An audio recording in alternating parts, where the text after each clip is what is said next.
Hello students, कैसे हैं आप सभी। तो उम्मीद है आप लोग अच्छे होंगे और अच्छे से अपनी प्रिपरेशन भी कर रहे होंगे। तो स्टूडेंट्स, आज हम बात करने वाले हैं क्लास 10 साइंस चैप्टर। आपका एसिड बेस एंड सॉल्ट रहेगा, ठीक है। और इसमें हम सभी इंपोर्टेंट क्वेश्चन भी डिस्कस करेंगे, जो भी इसमें इंपोर्टेंट क्वेश्चन बन सकते हैं। और इस चैप्टर को एक रिविजन टाइप में बहुत ही शॉर्ट में पढ़ेंगे, लेकिन बहुत ही इंपॉर्टेंट तरीके से, ठीक है। तो आप लोग जो भी ये लेक्चर 1-1.5 घंटे का रहेगा, इस पूरे लेक्चर में हम पूरा ये चैप्टर क्लियर करेंगे। तो चलिए आप लोग ध्यान से देखिएगा, ठीक है। तो स्टार्ट करते हैं, ठीक। तो देखिए यहाँ पर एसिड बेस। तो एसिड बेस में कुछ चीजें क्या है कि कैसे हम पहचानते हैं कि कौन एसिड है कौन बेस है, ठीक है। तो उससे पहले एसिड बेस जानने से पहले हम उसके बारे में देख लेते हैं कि क्या क्या चीजें हो सकती हैं इसमें। तो सबसे पहले बात इसमें की गई है इंडिकेटर्स की। तो इंडिकेटर्स क्या होते हैं स्टूडेंट, ठीक है। तो इंडिकेटर्स क्या होते हैं कि किस तरह से हम पहचान सकते हैं कि क्या कौन सी चीज एसिड है कौन बेस है। अगर आपके सामने दो सोल्यूशन आपके सामने रख दिए जाए और आपसे पूछा जाए कि बताइए ये कैसे कौन एसिड है कौन बेस है, तो आप कैसे पहचानोगे। उसके लिए हम लोग यूज करते हैं इंडिकेटर। तो देखिए इंडिकेटर क्या होता है। Indicator is a dye that change their colour और odour when added into an acid और बेस अल्कलाइन, ठीक। अल्कलाइन मतलब क्या होता है, बेस, जो कि एसिड में वाटर में पूरी तरीके से जो सोल्यूबल होता है उसको हम लोग क्या बोलते हैं, अल्कलाइन बोलते हैं, ठीक है। तो जो ऐसे बेस जो कि कैसे वाटर में सोल्यूबल उसको हम लोग अल्काइल बोलते हैं, ठीक है, अल्काइली। तो basically tells us whether so substance is acidic और बेसिक। तो इंडिकेटर्स का हम यूज करते हैं एसिड और बेस को चेक करने के लिए, ठीक है। उनको हम लोग बोलते हैं इंडिकेटर्स। अब इंडिकेटर्स 3 टाइप के होते हैं, नेचुरल इंडिकेटर, सिंथेटिक इंडिकेटर और ऑल्फैक्टरी इंडिकेटर, ठीक है। तो देखो नेचुरल इंडिकेटर क्या हुआ जो हमें प्लांट्स से मिलता है, ठीक है। जैसे आपका टर्मरिक हो गया, ठीक है, जो कि हमें प्लांट से मिलता है। लिटमस पेपर हो गया, टर्मरिक हो गया। तो और इसमें एक रेड कैबेज भी आता है। कौन आता है, रेड कैबेज, ठीक है। आप लोगों ने देखा होगा रेड कैबेज को। तो रेड कैबेज भी होता है, ये भी एक नेचुरल इंडिकेटर है। तो टर्मरिक हो गया, ठीक है, लिटमस पेपर हो गया, रेड कैबेज हो गया, ये सभी आपके नेचुरल इंडिकेटर्स हैं। उसके बाद हम सिंथेटिक इंडिकेटर्स की बात करते हैं। तो सिंथेटिक इंडिकेटर्स क्या होते हैं, जो लैब में बनाए जाते हैं, ठीक है। जैसे मेथिल ऑरेंज हो गया, फिनोल्फथलीन हो गया, ये कैसे हैं, नेचुरल इंडिकेटर, सिंथेटिक इंडिकेटर्स हैं जो कि लेबोरेटरी में प्रिपेयर किए जाते हैं, ठीक है। उसके बाद ऑल्फैक्टरी इंडिकेटर्स, जो खाने पीने जो तली भुनी चीजें होती हैं, ठीक है, जिनमें ऑयल वगैरह होता है, फैट होता है, उन सबको हम ऑल्फैक्टरी इंडिकेटर्स बोलते हैं। जैसे इसमें क्या होती है, स्मेल चेंज हो जाती है, ठीक है। तो जैसे चिप्स वगैरह आप लोगों ने देखा होगा, पैकेट के अंदर पैक होते हैं, उसमें गैस भी होती है। अगर वो गैस ना हो तो उसके अंदर स्मेल आने लगती है। घर में कोई भी चीज तल के रख दी जाए तो उसमें से स्मेल आने लगती है, ठीक है। तो वो क्या होते हैं, स्मेल चेंजिंग एसिडिक और बेसिक मीडियम, जैसे वनीला हो गया, ऑनियन हो गया, क्लोव हो गया, ठीक है। तो ये इससे पता हो जाता है, इसकी ऑर्डर से हमें पता हो जाता है कि कौन एसिड है कौन बेस है, ठीक। तो यहाँ पर कुछ देखिए दिया गया है, जैसे एसिड है तो जब हम रेड लिटमस पेपर को अगर एसिड में डालते हैं तो कोई चेंज नहीं होगा। अगर हम उसमें ब्लू लिटमस रेड बेस में रेड लिटमस डालते हैं तो कैसा हो जाता है, ब्लू हो जाता है। बेस में रेड लिटमस डालेंगे ब्लू हो जाएगा, ठीक है। ब्लू लिटमस पेपर क्या करते हैं, अगर हम एसिड में डालते हैं तो रेड हो जाता है। ब्लू लिटमस पेपर को अगर आप एसिड में डालोगे तो वो किस में कन्वर्ट हो जाएगा, रेड में कन्वर्ट हो जाएगा। अगर आप ब्लू लिटमस पेपर बेस में डालोगे तो उसमें कोई भी चेंज नहीं आएगा। समझ में आया कि नहीं, फिर से बात समझ लीजिए। अगर आप लिटमस पेपर को एसिड में, रेड लिटमस पेपर को एसिड में डालोगे तो कोई चेंज नहीं होगा, बेस में डालोगे तो रेड का ब्लू हो जाएगा, क्लियर। उल्टा आ जाओ, अगर आप बेस में ब्लू लिटमस पेपर डालोगे तो उसमें ब्लू लिटमस पेपर अगर एसिड में डालोगे तो रेड हो जाएगा, और वही ब्लू लिटमस पेपर अगर आप बेस में डालोगे तो कोई चेंज नहीं होगा। फिर आते हैं टर्मरिक। टर्मरिक एसिड में येलो ही रहेगा, जैसा कि टर्मरिक का कलर होता है येलो, और अगर आप बेस में डालोगे तो तुरंत रेड हो जाएगा। देखा होगा आप लोगों की, अगर कपड़े पे कभी हल्दी का दाग लग जाता है, उसको साबुन से धुलते टाइम या डिटर्जेंट में डाल देते हैं तो कैसा हो जाता है, रेड कलर का हो जाता है। इससे पता हो जाता है कि साबुन जो है उसका नेचर, सोप का नेचर कैसा है, basic, clear. Phenolphthalein solution colourless होता है एसिड में। एसिड में कैसा रहेगा, कलरलेस, उसका कोई कलर नहीं होगा। लेकिन जैसे ही बेस में डालोगे पिंक हो जाएगा। तो हम इससे पहचान लेंगे कि ये बेस है, क्यों, क्योंकि फिनोल्फथलीन के बेस में कैसा हो जाता है, पिंक हो जाता है। तो इससे हम ये पहचान लेते हैं कि वो क्या हो जाएगा, क्या है, बेस है, वो सोल्यूशन क्या है, बेस है। मिथाइल ऑरेंज की अगर बात करते हैं तो एसिड में कैसा होता है, रेड। तो अगर आप मिथाइल ऑरेंज को एसिड में डालोगे तुरंत रेड हो जाएगा। तो आप पता पता लगा लोगे कि क्या है ये एसिड है। ठीक, अगर आप वही चीज बेस में डाल दोगे तो येलो हो जाएगा, तो हमें क्लियर हो जाएगा कि कौन सी चीज है। अब देखिए कुछ काम की बात कर लेते हैं, तो काम की बात है ना, मन की बात तो मोदी जी करते हैं, हम तो काम की बात करेंगे। तो काम की बात क्या है, व्हाट इज यूनिवर्सल इंडिकेटर। तो यूनिवर्सल इंडिकेटर क्या है, ठीक है, यूनिवर्सल इंडिकेटर क्या होता है, current acid base indicator is called universal indicator. तो हम लोग उसी को यूनिवर्सल इंडिकेटर बोलते हैं जो कि एसिड और बेस में क्या करते हैं, इंडिकेट करते हैं। ठीक है, जो हमें बताते हैं कौन एसिड है कौन बेस है, उसी को हम लोग यूनिवर्सल इंडिकेटर के नाम से भी जानते हैं। तो ये भी क्वेश्चन आपके पेपर में आ सकता है कि यूनिवर्सल इंडिकेटर क्या होता है। ठीक, it is a pH indicator made up of carbon solution of several compounds that exhibit। तो ये कैसे होते हैं, इसमें pH इंडिकेटर pH वैल्यू होती है, ठीक है, जिससे हमें पता चल जाता है, क्योंकि अगर H+ आयंस होंगे तो वो एसिड होगा, वो H- आयन होंगे तो वो बेस होगा, इससे हमें पता लग जाता है। फिर उसके हम बात करते हैं एसिड की। तो एसिड क्या होते हैं, ठीक है,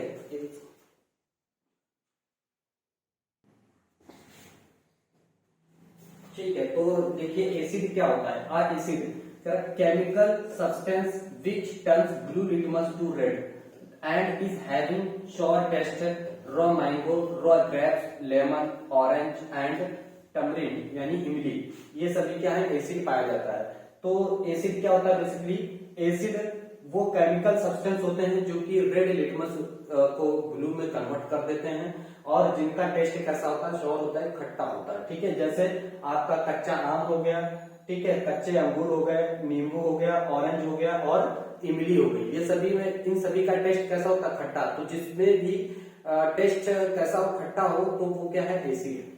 ठीक है, एसिड देखिए एसिड भी कई टाइप के होते हैं, ऑर्गेनिक एसिड होता है, मिनरल एसिड होता है। तो ऑर्गेनिक एसिड क्या होते हैं, जो कि हमें प्लांट से या एनिमल से प्राप्त होते हैं, उनको हम लोग बोलते हैं ऑर्गेनिक एसिड। और जो हम लेबोरेटरी में बनाते हैं केमिकल्स मिनरल्स के थ्रू, तो हम लोग उसको बोलते हैं मिनरल एसिड। ठीक है, जैसे अब देखिए ऑर्गेनिक एसिड की बात कर रहे हैं, ये वीक एसिड होते हैं जिसे हम खा सकते हैं, जैसे यहाँ पे ये देखो ये सब कैसे एसिड है, वीक एसिड है, खा सकते हैं, चख सकते हैं। ठीक है, लेकिन जो मिनरल एसिड होते हैं बहुत ही हार्ड एसिड होते हैं, इसको हम टेस्ट नहीं कर सकते। ठीक है, तो the acid present in plant material and animal are called organic acid. तो ऑर्गेनिक एसिड क्या होते हैं, जो कि प्लांट और एनिमल में प्रेजेंट होते हैं, उसको हम लोग ऑर्गेनिक एसिड बोलते हैं। जैसे some organic acid acetic acid हो गया, लैक्टिक एसिड हो गया, साइट्रिक एसिड हो गया, टर्मरिक एसिड हो गया, टार्ट्रिक एसिड हो गया, ऑक्जेलिक एसिड हो गया और फॉर्मिक एसिड है। ठीक है, तो ये कुछ एसिटिक एसिड विनेगर जिसको बोलते हैं वो होता है। लैक्टिक एसिड आपका मिल्क में पाया जाता है, दूध में, दही में पाया जाता है। साइट्रिक एसिड इमली वगैरह में पाया जाता है।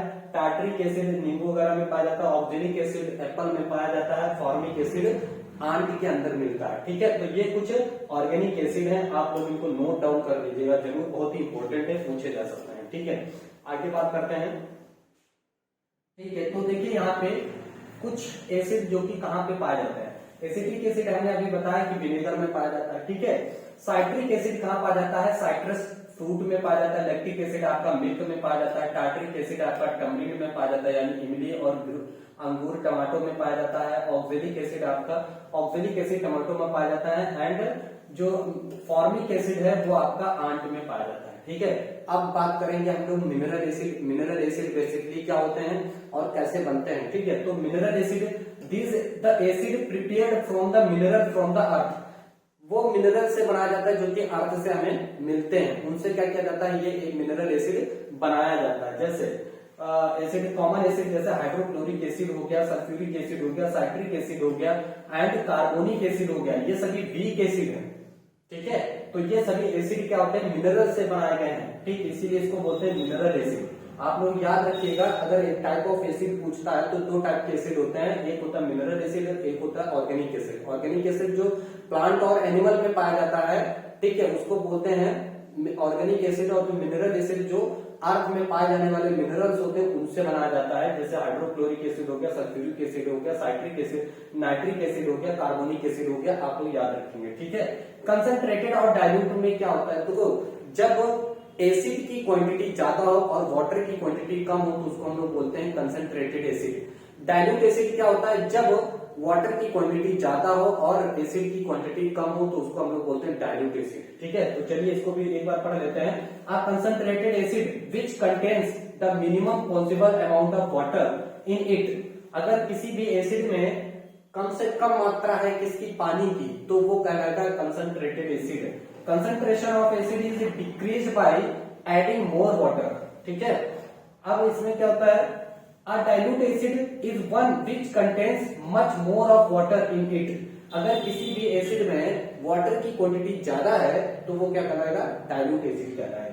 When concentrated acid is added to water, then dilute acid is formed.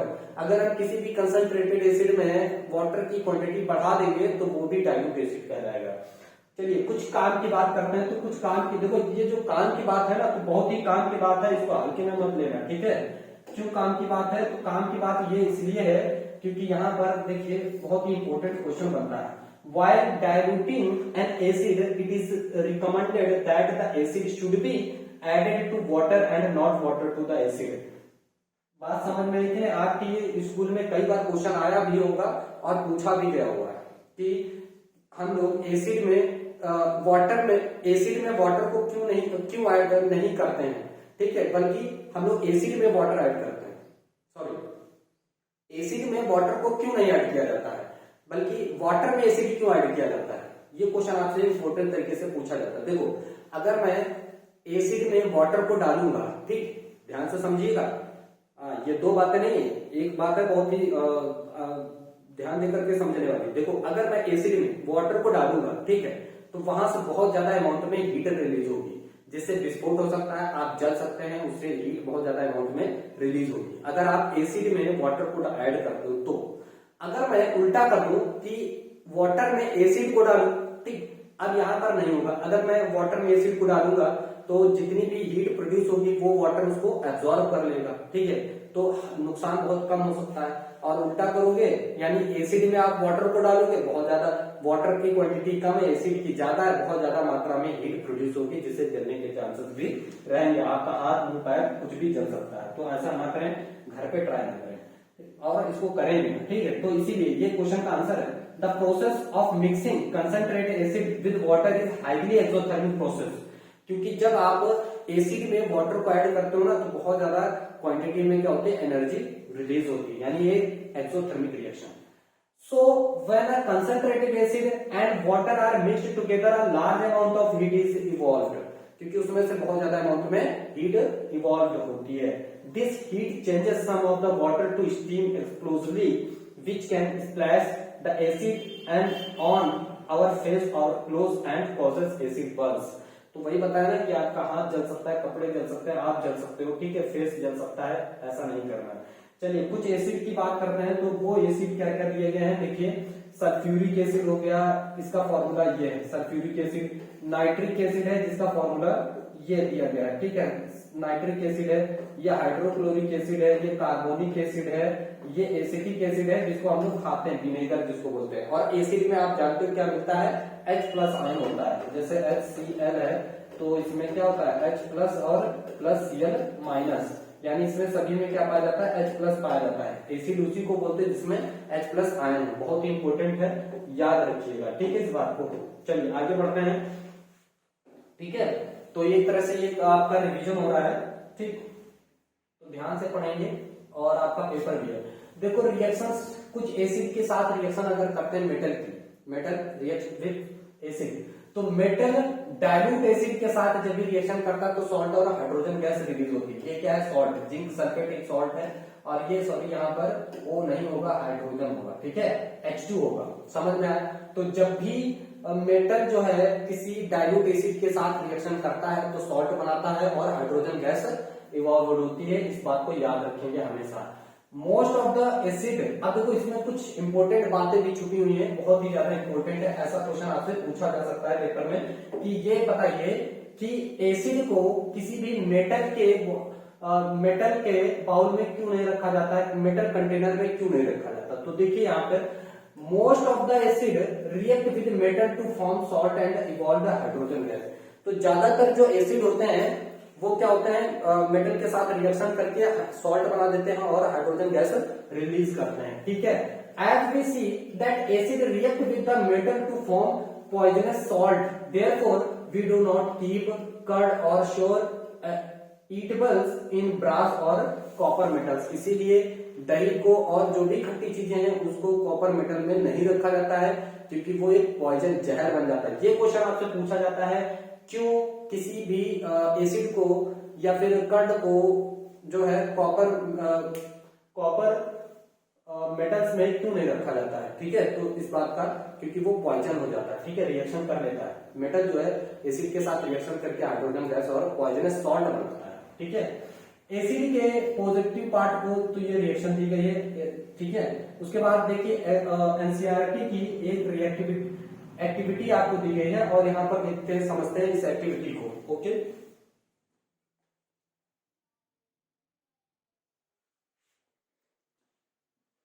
तो चलिए देखिए इस एक्टिविटी को समझते हैं।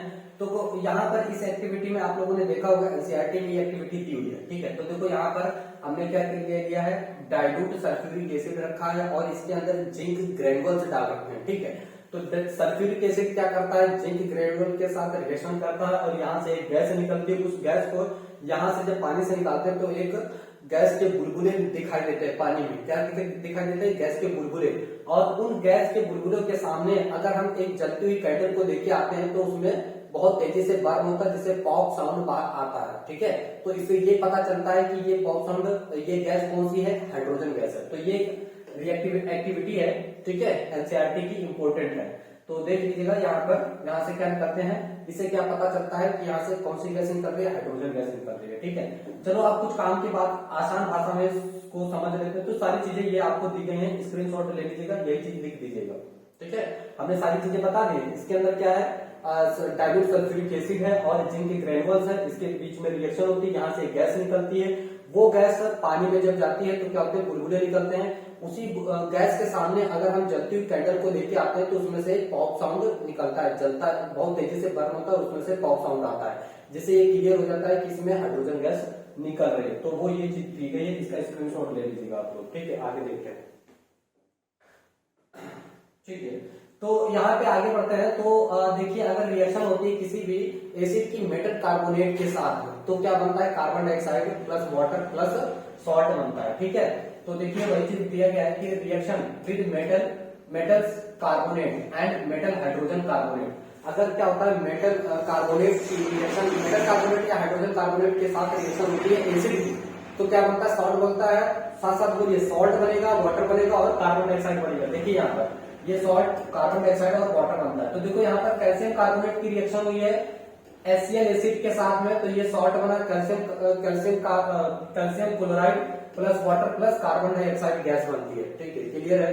तो जब भी याद रखेंगे इस चीज को कि जब भी किसी मेटल कार्बोनेट के साथ एसिड की रिएक्शन होती है तो वाटर बनता है, कार्बन डाइऑक्साइड बनता है प्लस सॉल्ट बनता है। साथ साथ रटते चलिए, बोलते चलिए, ठीक है, तभी तो कुछ याद होगा। चलिए कुछ काम की बात करते हैं। तो काम की बात यह है कि when CO2 gas is passed through the line water, देखो ये जो काम की बात मैंने लिखा है ना, तो बहुत ही इंपॉर्टेंट बात है, ये क्वेश्चन पूछा जाता है भाई, एनसीईआरटी की क्वेश्चन है ये, ठीक है। when CO2 gas is passed through lime water, lime water क्या होता है, कैल्शियम हाइड्रोक्साइड। ये क्या है, calcium hydroxide. It turns milky due to the formation of the white precipitate of calcium carbonate. आप लोगों ने देखा होगा कि जब भी, अब तो खैर व्हाइट सीमेंट की पेंटिंग होती है ना, पहले चूने की पुताई करते थे, तो जब भी पुताई करते वक्त आप देखोगे तो बहुत गंदा लगेगा, ठीक है, मतलब उतनी क्लियरिटी उसमें, उतनी ब्राइटनेस नहीं आती है। लेकिन पेंट करने के बाद 1-2 घंटे बाद या 1-2 दिन बाद आप देखो कि बहुत ही शाइनिंग आ जाती है उसमें। ऐसा क्यों होता है,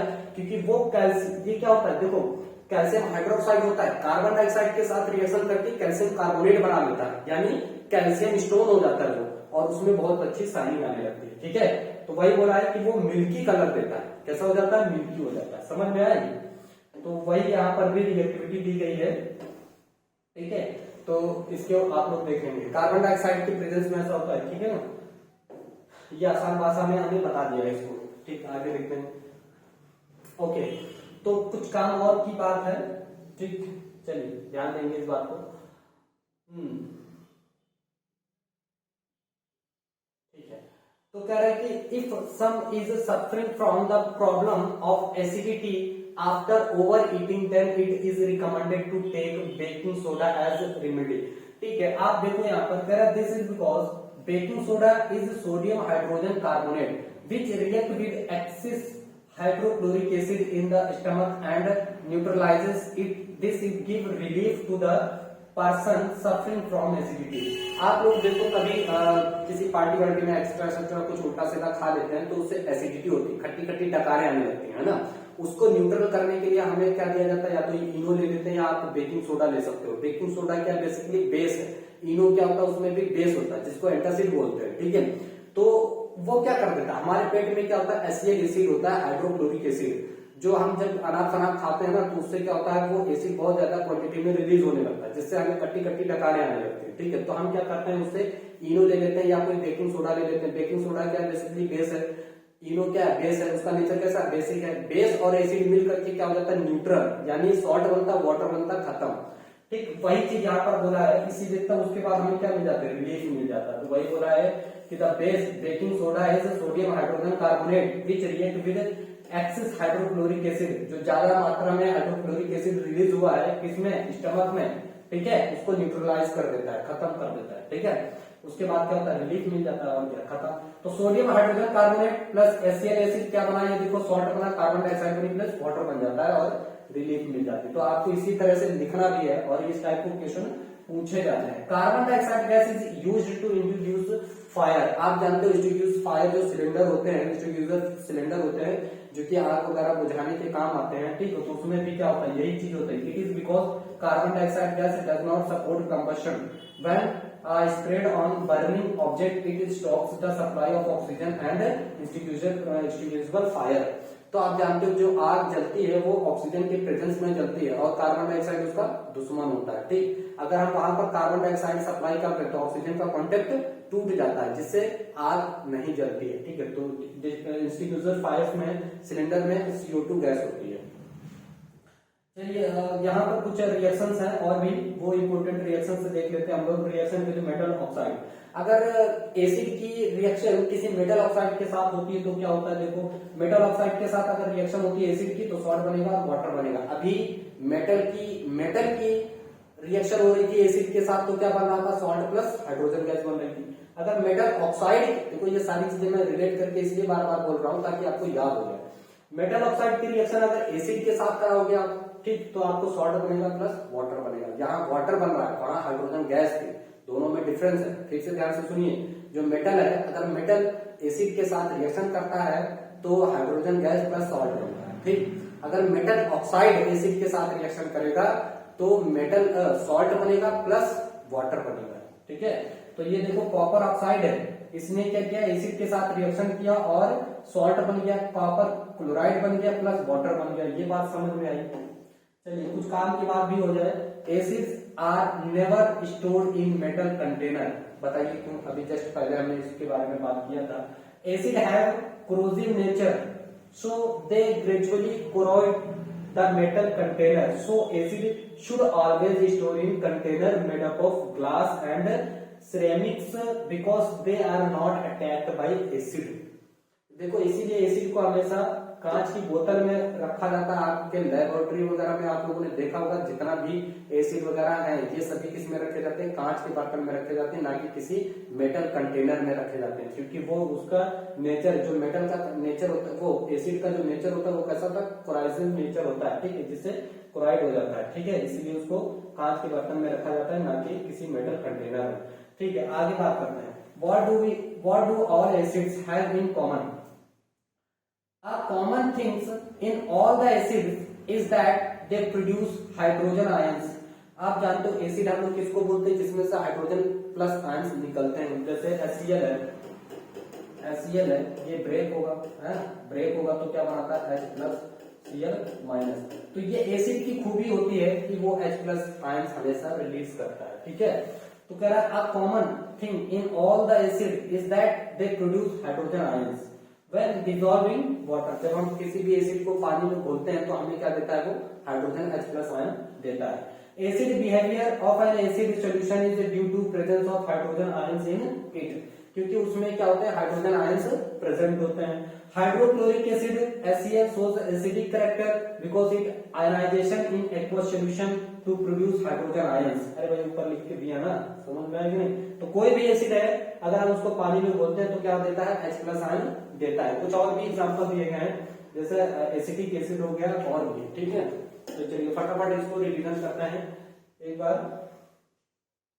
चलिए ठीक है, इस एक्टिविटी को देखते हैं।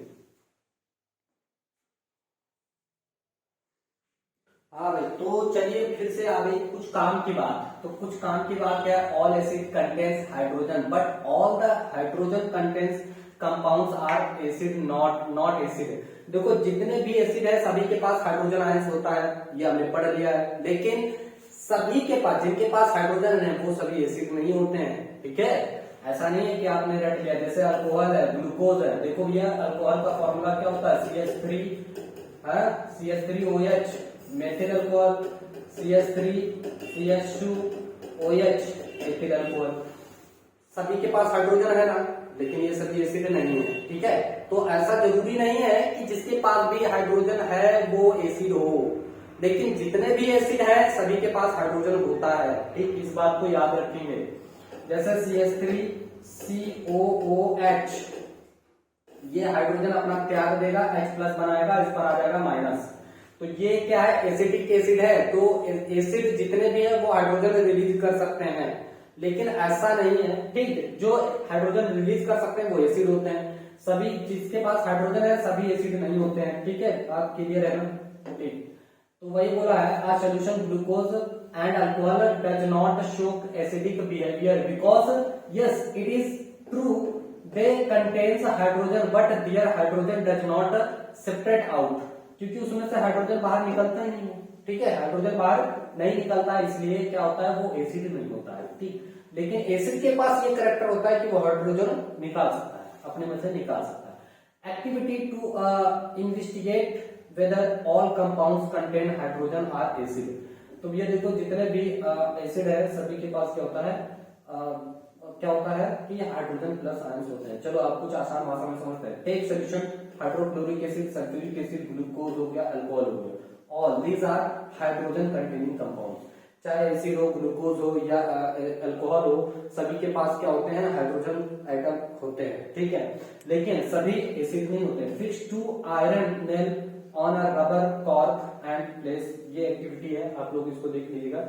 इसमें से क्या होता है कि अगर जो एसिड होता है केवल वही H+ आयन रिलीज करता है, जो अल्कोहल है वो एसिडिक बिहेवियर नहीं दिखाता है, लेकिन दोनों के पास हाइड्रोजन है, ठीक है। तो ये कहने का मतलब इसके है। आगे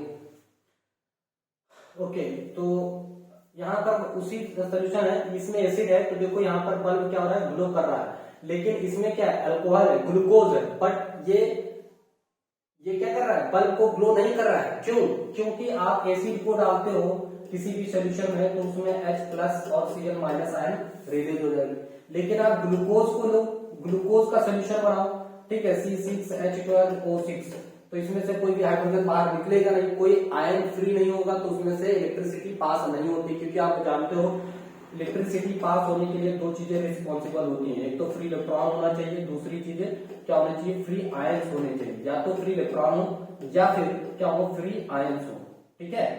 तो आयंस होने चाहिए, आयंस हो या फिर फ्री इलेक्ट्रॉन हो। अब देखो एसिड में क्या है, फ्री आयंस है, ठीक, लेकिन ग्लूकोज में फ्री आयंस नहीं है, इसलिए इसमें से बल्ब ग्लो नहीं कर रहा है और इसमें बल्ब ग्लो कर रहा है, आप समझ गए होंगे, ठीक है। चलिए कुछ काम की बात करते हैं। तो कह रहा है कि acid behaviour of acid is due to the presence of hydrogen ions. Acid क्यों एसिड की तरह बिहेवियर करता है, क्योंकि उसके पास हाइड्रोजन आयंस होते हैं। Ions, the acid produce hydrogen ions only in the presence of water. Water में क्या करता है, हाइड्रोजन आयन रिलीज करता है एसिड, ठीक है। So in the absence of water a substance will not form hydrogen ions and hence will not show its acidic behaviour. अगर acid भी केवल वाटर की प्रेजेंस में ही क्या कर सकता है, एसिडिक बिहेवियर दिखाता है, अदरवाइज आप एक सूखे जैसे हाइड्रोक्लोरिक एसिड का आप एक पाउडर ले लो या फिर गैस ले लो, उसमें से इलेक्ट्रिक करंट पास नहीं होगी। क्यों? क्योंकि इसमें H+ आयन रिलीज नहीं होगा, तो केवल सोल्यूशन में ही होता है, ठीक है, जैसे वाटर का सोल्यूशन, ठीक है। तो यहाँ पर इसके बारे में एक एक्टिविटी दी गई है, ठीक है। तो इस एक्टिविटी को भी पढ़ लेंगे आप लोग। ठीक है, तो बेस के बारे में देखते हैं। बेस, ठीक है, तो बेस क्या है? Chemical substances which turns red litmus to blue and is having bitter taste and soapy to touch. अगर आप देखोगे जितने भी बेस होते हैं तो बेस का नेचर कैसा होता है? कड़वा होता है, बिटर होता है, कड़वा, ठीक है। और जितने भी आपके बिटर सोपी हैं, सोपी, और उसका टेस्ट कैसा होगा? सोपी टच होगा। टच कैसा होगा? चिकना, चिकना होगा, ठीक है। तो ये बेस की क्या होता है, और ये क्या करते हैं? रेड लिटमस को ब्लू कर देते हैं, बेस कहलाते हैं, ठीक है। समझ में? जैसे sodium hydroxide NaOH, potassium hydroxide KOH, calcium hydroxide COH, ठीक है। ये सभी, मैग्नीशियम हाइड्रोक्साइड MgOH का ओल्ड वॉइस, तो ये सभी क्या है? आपके बेस है। तो सभी में एक चीज आप लोगों ने कॉमन देखी क्या? कि सभी के पास क्या है? OH, तो जितने भी बेस हैं, अभी हमने एसिड में बताया था, जितने भी एसिड होते हैं उनके पास H+ आयन होता है। जितने भी बेस होते हैं उनके पास क्या होता है? OH- आयन होता है। इस बात को बहुत ही ध्यान से देखेंगे, ये कुछ बेस आपको दिए गए हैं। अब base is the substance which dissolve in water to produce hydroxide ion in solution. तो बेस क्या कहलाते हैं? बेस वो सोल्यूशन होते हैं, सब्सटेंस होते हैं जो कि क्या करते हैं? वाटर में डिसॉल्व करने पर वो क्या होता है? OH- आयन देते हैं, ठीक है। सोडियम हाइड्रोक्साइड क्या करेगा? NaOH है, देखो Na+ बना दिया और OH- आयन को त्याग दिया, ठीक है। इसलिए क्या कहलाता है? बेस कहलाता है। समझ में आ गया होगा? तो बेस क्या होते हैं? जिसमें OH- आयन प्रेजेंट होता है, उसी को हम लोग बेस बोलते हैं, ठीक। ओके, अब देखिए कुछ स्ट्रॉन्ग एसिड बेस होते हैं, उनके बारे में हम लोग डिस्कस करेंगे। तो देखिए यहाँ पर क्या है? स्ट्रॉन्ग बेस की अगर बात करें तो a base which completely ionize in water and thus produce a large amount of OH- ion is called strong base। तो हम लोग स्ट्रॉन्ग बेस किसको बोलते हैं? जो कि मान लो आपने किसी वाटर के अंदर 10 बेस डाले हैं, ठीक, और 10 के 10 पूरी डिसॉल्व हो गए, OH- आयन दे दिया, तो वो स्ट्रॉन्ग बेस कहलाएगा, ठीक है। स्ट्रॉन्ग बेस क्या होते हैं? स्ट्रॉन्ग बेस होते हैं, स्ट्रॉन्ग बेस वे बेस होते हैं जो कि वाटर में पूरी तरीके से डिसॉल्व हो जाए, ठीक है, OH- आयन रिलीज कर दें, वो कहलाते हैं स्ट्रॉन्ग बेस, ठीक है। Because they completely ionise on dissolving in water to produce a large amount of OH- ion. Clear है?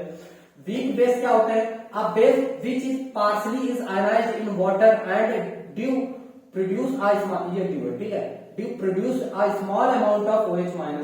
अब मान लो जैसे आपने पानी में 10 टू बेस डाले, ठीक, उसमें से 5-6 ही डिसॉल्व हुए, 4-5 डिसॉल्व नहीं हुए, ठीक है, तो उसको हम लोग बोलेंगे वीक बेस, ठीक है, क्योंकि पूरी कंप्लीटली वो डिसॉल्व नहीं हुआ, ठीक है। फिर इसके हम बात करते हैं फिजिकल प्रॉपर्टीज कुछ बेस की। बेस की फिजिकल प्रॉपर्टी क्या होती है? टेस्ट कैसा होता है? बिटर होता है, कड़वा, जैसा कि आपने बताया। सोपी टू टच, अगर उसको आप टच करोगे तो चिकना लगेगा।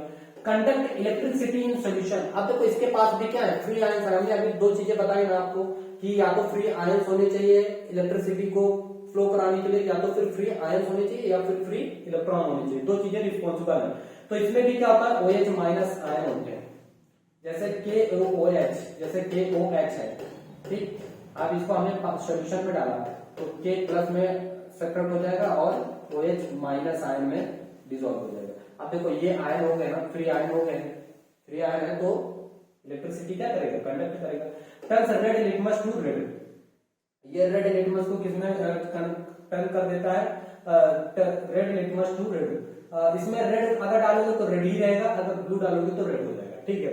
रिएक्शन की अगर केमिकल प्रॉपर्टी ऑफ बेस के बारे में देखें तो जो मेटल है, मेटल के साथ बेस रिएक्शन करके सॉल्ट प्लस हाइड्रोजन गैस ये भी निकालता है। देखिए जिंक है, मेटल है, हाइड्रोजन के उसके बेस के साथ रिएक्शन किया, सोडियम हाइड्रोक्साइड, तो देखो यहाँ पर क्या बना दिया? बेस बना दिया, सॉल्ट बना दिया, सॉल्ट बन गया और हाइड्रोजन गैस इसमें से भी निकलती। This is the reason why base को भी मेटल कंटेनर में नहीं रखते हैं, इसीलिए बेस को भी मेटल कंटेनर में, यही कारण है कि मेटल बेस को भी मेटल के कंटेनर में नहीं रखते। ये इंपॉर्टेंट बात है, इस बात को याद रखेंगे, इसलिए मैंने इस तरह से लिख दिया इसको। Reaction with non metal oxide, अगर हम किसी बेस की रिएक्शन किसके साथ करते हैं? नॉन मेटल के साथ, तो हमारे साथ क्या होता है? चलिए देखिए फटाफट।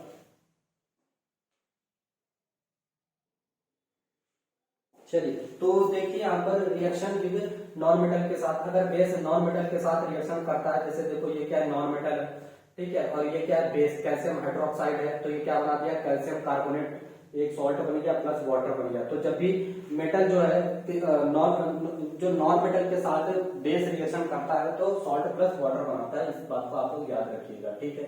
Acid react with bases to produce salt and water. तो देखो यहाँ पर एक न्यूट्रलाइजेशन रिएक्शन हमने अभी जस्ट पहले बताई थी। तो जब भी एक एसिड और बेस मिलता है तो न्यूट्रलाइज हो जाता है, वाटर बन जाता है प्लस सॉल्ट बन जाता है और खत्म, ठीक है। तो देखो यहाँ पर जैसे ये क्या है, एसिड है, ये बेस है, तो देखो यहाँ पर ये सॉल्ट है, NaCl सॉल्ट है, सभी जानते हैं, ये वाटर है। तो देखो यहाँ पर क्या होता है, Cl प्लस NaCl, ठीक है। तो ये प्लस है, ये माइनस है, ये प्लस है, ये माइनस है, ठीक है। तो प्लस वाला किसके पास, ये NOH होगा ना, ये क्या है NOH, ठीक, इस पर माइनस है। अब देखो ये प्लस वाला किसके पास चला जाएगा, माइनस के पास ऐसे, और ये माइनस वाला प्लस के पास चला जाता है ऐसे, समझ में आई ये बात। तो देखो Na के पास कौन चला गया, Cl, तो NaCl बन गया, ये OH था और ये एक H और आ गया, तो ये क्या बन गया, वाटर, समझ में आ गया होगा, ठीक है। तो ये होता है रिएक्शन, ठीक, ये याद कर लीजिएगा। H और OH से H2O यानी पानी बना देता है, और जो बच गए उससे सॉल्ट कहते हैं, उससे क्या बन जाता है, सॉल्ट बन जाता है। तो आप पहले पानी निकाल दो, जब भी एसिड और बेस की रिएक्शन कराओ पानी निकाल दो, बाकी का क्या बच जाएगा, सॉल्ट बन जाएगा, खत्म। Scale to measure the strength of acid or base. It has values ranging from 0 very acidic to 14 very basic alkaline. pH the number which can indicate the acid or base nature of solution. तो हमने अभी आपको scale pH scale के बारे में बताया था, indicator के बारे में बताया था। तो ये देखिए pH स्केल है जिसकी ये न्यूट्रलाइजेशन पॉइंट है, जिसकी वैल्यू कितनी है 7। जब 7 होता किसी की pH वैल्यू अगर 7 है तो वो न्यूट्रल है, ठीक। अगर इसके हम लेफ्ट साइड में चलते हैं तो एसिडिक नेचर क्या होता है, इंक्रीज होता है। तो यहाँ 0 से स्टार्ट होकर के देखो, यहाँ 0 से स्टार्ट हुआ और कहां तक, 7 तक। अगर 7 तक है तो वो क्या रिलीज करता है, H प्लस आयंस, और H प्लस आयंस अगर वो रिलीज कर रहा है तो वो क्या है, एसिड। पहले देखो कम एसिड है, फिर और एसिड बढ़ता चला गया, यहाँ पर देखो फुल एसिड। तो जिसकी pH वैल्यू अगर 0 है तो वो बहुत ज्यादा एसिडिक है, ठीक है, बहुत ज्यादा एसिडिक है, क्योंकि उसके पास H प्लस आयंस ज्यादा है। जितने ज्यादा H प्लस आयंस होंगे वो उतना ज्यादा एसिडिक होगा, ठीक। अगर इसके राइट साइड में आप जाओगे तो OH नेचर बढ़ने लगता है, मींस बेसिक नेचर बढ़ने लगता है। तो आप इसके राइट साइड में बढ़ोगे 7 से 14 की तरफ, तो क्या होगा, बेसिक नेचर इंक्रीज होना स्टार्ट हो जाता है, ठीक, और एसिडिक नेचर डिक्रीज होगा। देखो ना, डिक्रीज हो रहा है, धीरे धीरे डिक्रीज होता चला गया, कम हो गया, ठीक है। तो आइए कुछ काम की बात करते हैं, important of pH everyday life. तो कुछ pH वैल्यू हमारे एवरीडे लाइफ में यूज होता है, जैसे plants and animals and pH sensitive living organisms can survive only in a narrow range of pH range. Our body works normally within a pH range of 7 to 7.8. तो इतना तो हमारे body का भी क्या होता है, pH वैल्यू होती है 7 से 7.8 तक, ठीक है। तो इसमें कोई बड़ी बात नहीं है। When pH of rain water goes below a 5.6 it is called acidic rain. तो जब भी हम लोग बोलते हैं ना कि एसिडिक रेन हो रही है तो उसकी pH वैल्यू कितनी होती है, 5.6 होती है। When acidic rain flow into rivers it lowers the pH of the river water and make the survival of aquatic life difficult, ठीक है। इसीलिए क्या होता है कि जो भी रिवर की सरवाइव करते हैं वो सॉल्टी वाटर में सरवाइव नहीं कर सकते, क्योंकि उनका नेचर चेंज हो जाता है, ठीक है। तो यहाँ पर pH सॉइल की अगर बात करें, सॉइल, ठीक है, every type of plant requires a specific pH range for healthy growth. सभी लोग चाहते हैं कि उनकी एक pH वैल्यू सही हो, जिससे क्या हो, एक अच्छी फसल हो सके, ठीक है। Soil therefore the nature of the soil is known as first by testing its pH and then a particular crop is growing in it. देखो हर एक फसल को हर एक जगह नहीं उगाया जाता, क्यों, क्योंकि उसकी pH वैल्यू अलग अलग होती है। किस pH वैल्यू में कौन सी फसल होगी इसको पहले टेस्ट किया जाता है, उसी के अकॉर्डिंग वहां पर फसल निकाली जाती है, बोई जाती है, ताकि वहां की pH की वैल्यू को पता कर लिया जाता है। उसके बाद pH in our digestive system, हमारे पेट में तो पहले से क्या है, HCl एसिड है, तो उसकी भी HCl is present in our stomach which helps in the digestion of food, as during indigestion in the stomach produces too much acid. It causes pain and irritation. To correct the distributed pH range, milk यानी mild base is used as a medicine called antacid, as it produces the effect of acid और acidity.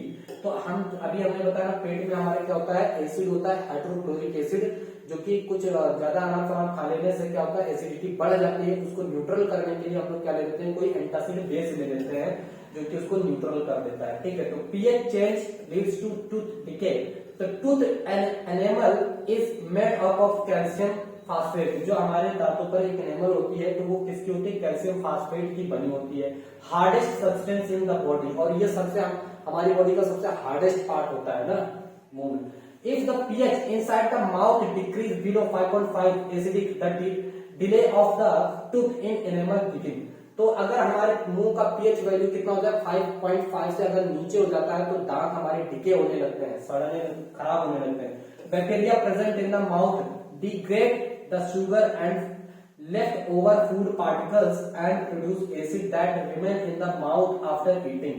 इसीलिए doctor सलाह करता है कि भैया खाना खाने के बाद एक बार ब्रश जरूर मार लीजिएगा, नहीं तो दांतों में बैक्टीरिया क्या करता है, उस खाने को सड़ा करके उसकी एसिडिटी को और उनके पीएच की वैल्यू को और ज्यादा कम कर देते हैं, यानी एसिडिटी और बढ़ा देते हैं, जिससे दांत हमारे खराब होने लगते हैं। ठीक है, इसलिए डॉक्टर कहता है कि सोने से पहले एक बार मंजन करें। अब ये नहीं कि सोने के बाद उठने से पहले, ऐसा नहीं। ठीक है, तो चलिए, self defence plant and animals through chemical welfare. When insect like this honeybee and etc bite, they eject an acid into the skin that causes pain and irritation. If a mild base like baking soda is applied to the affected area, it gives relief। देखो अगर कभी भी आपको by chance एक तो दवाई आपको ये तो इम्पोर्टेंट करके याद कर लेना है। ठीक है, क्यों, क्योंकि आपके कभी काम आ सकता है। ठीक है, जैसे चींटी है, मधुमक्खी है, कभी काट है तो उनके डंक में क्या होता है, एसिड होता है, वो आपकी बॉडी के अंदर इंजेक्ट कर देता है, जिससे आपको बहुत ज्यादा पेन होता है, इरिटेशन होता है। ठीक, आप अगर वहां पर कोई बेसिक चीजें लगा लें, टूथपेस्ट भी लगा लें तो भी ठीक है। ठीक है, अगर बेकिंग सोडा मिल जाए उसको लगा लीजिए तो क्या होगा, आपको राहत मिल सकती है। ठीक है, बहुत ही ओके। प्लांट की अगर बात करें तो stinging hair of nettle leaves inject methanoic acid in the skin which causes burning pain. It is cured by rubbing the affected area, the leaves of the dog plant which often grows beside the natal plant। तो देखो कुछ plants के leaves में भी क्या होती हैं, ऐसी कुछ मतलब लगने जैसी होती है, उनमें मेथनोइक एसिड होता है। ठीक है, जो कि स्किन में लग जाते हैं, वो कांटे लग जाते हैं तो बहुत ज्यादा क्या होता है, बर्निंग, बहुत जलन होने लगती है। ठीक है, तो वहां पर भी हम क्या कर सकते हैं, कोई भी उसकी जगह बेसिक चीज लगा सकते हैं जो कि उसको क्या कर सकता है, न्यूट्रल कर सकता है। मिक्सिंग एन एसिड और base with water result in a decrease in the concentration of ions per unit volume solution and acid at that base is said to be dilute. तो जब भी हम क्या करते हैं, अगर किसी बेस हो या एसिड हो, अगर हम उसमें वाटर को ऐड करते हैं तो वो क्या हो जाता है, डाइल्यूट हो जाता है। ठीक है, क्या हो जाता है, डाइल्यूट, उसको हम लोग डाइल्यूट एसिड बोलते हैं। ओके, अब हम सॉल्ट की बात करेंगे। सॉल्ट क्या होता है, find by neutralisation reaction acid plus base equals to salt plus water. तो हमने जस्ट बताया कि सॉल्ट क्या है, एक तरह से न्यूट्रलाइजेशन रिएक्शन से बनता है। जब हम एसिड और बेस को मिलाते हैं तो सॉल्ट बनता है प्लस वाटर बनता है। सॉल्ट ऑफ स्ट्रॉन्ग एसिड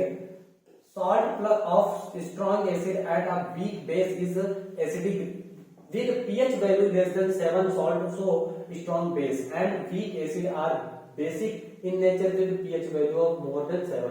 अगर आप क्या करते हो कि स्ट्रॉन्ग एसिड ले लोगे और वीक बेस ले लोगे तो जो सॉल्ट होगा वो उसका नेचर कैसा होगा, स्ट्रॉन्ग एसिड है ना तो एसिडिक नेचर होगा। अगर आप स्ट्रॉन्ग बेस लोगे और वीक एसिड लोगे तो उस सॉल्ट का नेचर कैसा होगा, बेसिक होगा। ठीक, अगर आप दोनों स्ट्रॉन्ग ले लिए तो पूरी तरीके से न्यूट्रल हो जाएगा, उसका कोई भी टेस्ट नहीं होगा। समझ में आया कि नहीं?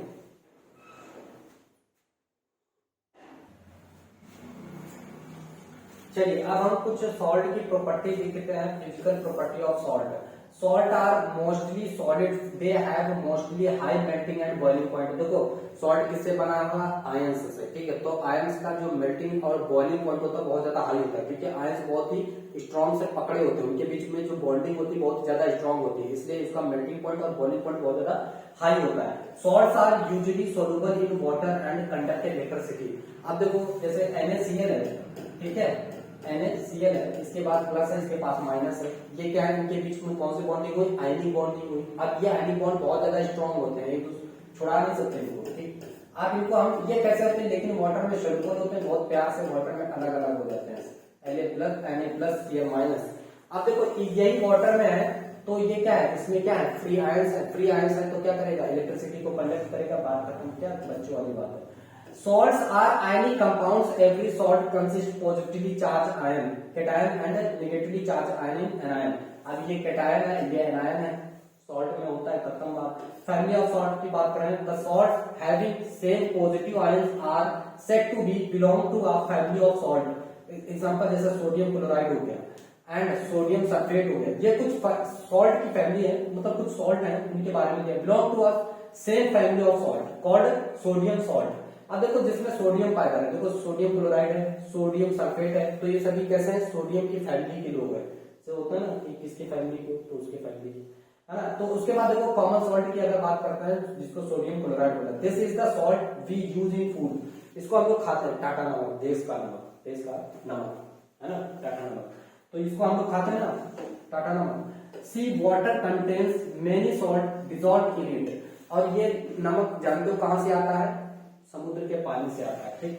Sodium chloride is separated from the salt deposits of salt solids, deposit of solid salt are also found in several parts of the world. These large crystals are often brown due to impurities. This is called rock salt.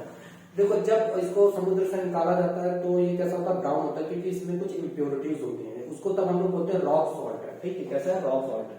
The common salt thus often is an important raw material for various material of daily use such as sodium hydroxide, baking soda, washing soda, bleaching powder and many more। ऐसे बहुत से देखो जो और भी salts होते हैं, जैसे सोडियम हाइड्रोक्साइड हो गया, बेकिंग सोडा हो गया, वॉशिंग सोडा हो गया, ब्लीचिंग पाउडर हो गया, ये सभी सॉल्ट हैं, ठीक, ये सभी सॉल्ट हैं, लेकिन हम इनको खा नहीं सकते, है ना, तो सभी सॉल्ट खाए नहीं जाते हैं, सभी के बारे में यहाँ पर दिया है, बहुत ही इंपॉर्टेंट बात है। तो चलिए देखिए यहाँ पर कुछ काम की बात हो रही है, तो chlor alkaline process, preparation of above materials, जैसे when electricity is passed through an aqueous solution of sodium chloride called brine, ठीक, इसी को हम लोग क्या बोलते हैं, ब्राइन बोलते हैं। देखो यहाँ पर क्या है, सोडियम क्लोराइड है प्लस वाटर है, यहाँ पर क्या बना देता है, बेस